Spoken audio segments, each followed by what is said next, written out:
and welcome to a brief overview of Google Scholar, how to use it, and how to link its results to the Shoreline Community College Library for efficient access to free and full text of the resources that you might find here. Google Scholar is a great tool to add to your research strategies when looking for peer-reviewed academic articles, scholarly journals, or other academic literature. Google Scholar is different than a regular Google search because of how it limits your results to just these types of documents, and also because it includes some additional advanced tools to help you in your research. Before we start searching though, we're going to look at a few quick steps that allows you to link your Google Scholar results to the current collections and database subscriptions that Shoreline's library already has direct access to, and to help you avoid getting stuck behind paywalls during your search. So we're going to navigate over to this left side corner, click on this three-line menu, which opens up and then allows us to scroll down to settings at the bottom. This menu here allows for other search customizations, but we're going to specifically use the settings to bring us to this library links option in that left side menu. And from here, we're going to search for our institution, Shoreline Community College,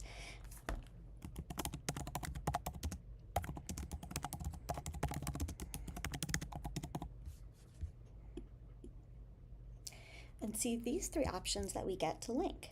I'm going to select all three of them to let Google know that I have access to these subscriptions, and then I'm going to make sure to press save. Usually you only need to do this once through your browser, but it's also useful to sometimes double check and make sure that your library links are still active. So a Google Scholar search works similarly to a regular Google search in that I can just enter some of my keywords all in succession, and they don't need to be organized necessarily by Boolean operators like and or. And today I'm going to search for something that I want to learn more about, which is public health information related to the impact of fluoride in water. So I'm just going to type that in exactly.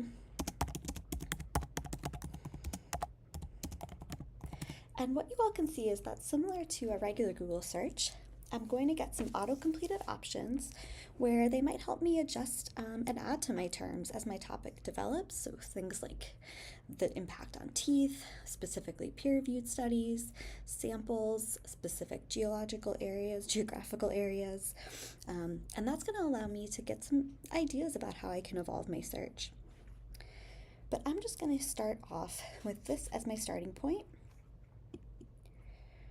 And you can see we get over 1 million results, which is almost too many to be helpful.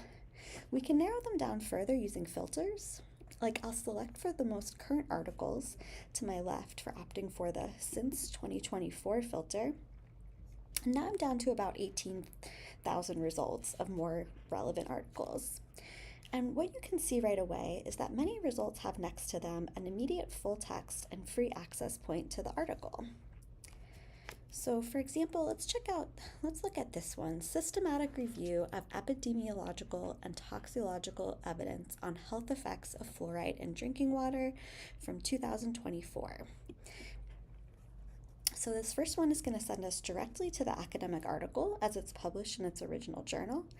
There's a couple different ways that we can access this article from the journal's website, but we can also see this PDF, and that without even navigating through the academic journal, we're able to get directly to a PDF that we can save, download, or even print. Some of the most useful Google Scholar tools, though, are the ones listed under each result. For example, I can auto-generate a citation that I can select, say, APA, and I can use this as a basis for the citation that I'll generate and use in my own writing when I refer to this article. Anything you're auto-generating or any automated content, you'll always want to double check it for accuracy, but this can be a good starting point. I can also see who's cited the article since it's been published, which is a great way. So these 36 results are all places where this article has been cited or referred to since its publication, and it's a great way for me to see similar research and see how this original article is part of an evolving and ongoing scholarly conversation. And I can see related articles of what might be coming next in my research. You'll also see that we can get down to some results that don't have a PDF access next to it, and usually this means that even when linked to our library's resources, it's likely not something that we subscribe to or can easily read for free in full text. We may be able to see the abstract and get some useful information there about different kinds of related research you might be able to look at.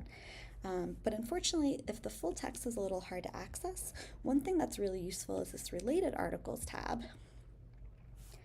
That's going to show us about 100 related articles that we might be able to use instead, many of which we have full access to through these different PDFs and journals. So Google Scholar has a lot of pros and cons. It won't necessarily show us everything that the library can access, and it can allow for fewer specific search filters than many of the database search interfaces that we have through the library. But if you're getting started in your research and want to explore an overview of resources available on your topic, or if you're hitting some dead ends, it can help to have Google Scholar searching across our individual databases simultaneously. If you have any questions about Google Scholar or other research strategies, please check in with us at the library. You can ask a librarian at the Research Help Desk, send us an email, or make a librarian appointment. Good luck searching.